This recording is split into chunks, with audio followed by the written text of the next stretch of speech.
Tempe voters shook up the city council in this week's runoff election with two progressive candidates ousting incumbents. One of those candidates was endorsed by Senator Bernie Sanders and says New York Mayor Zohran Mamdani is a role model. 12 News journalist Bram Resnick shows us why the Valley's bluest city is getting even bluer.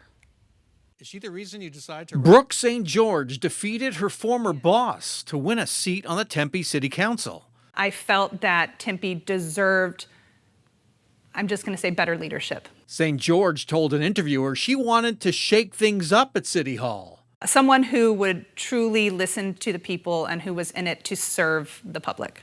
Incumbent Jennifer Adams wanted to stay the course. Adams finished dead last in the four-person runoff election. Having both Bobby and I in there is going to make it easier for us to find those allies on the issues that matter most to the voters. St. George will join another newcomer on the six-member council, Assistant Attorney General Bobby Nichols. Nichols is a Democratic socialist whose campaign got the blessing of his hero, Senator Bernie Sanders.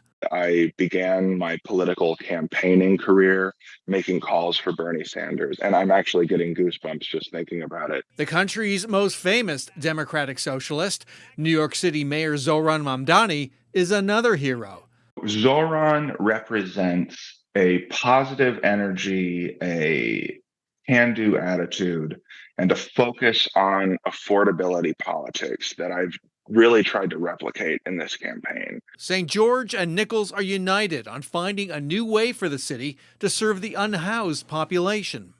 We are going to need to make sure that we are providing necessary public services, specifically housing, through the Housing First policy that has been used to effectively eliminate unsheltered homelessness in cities around the world.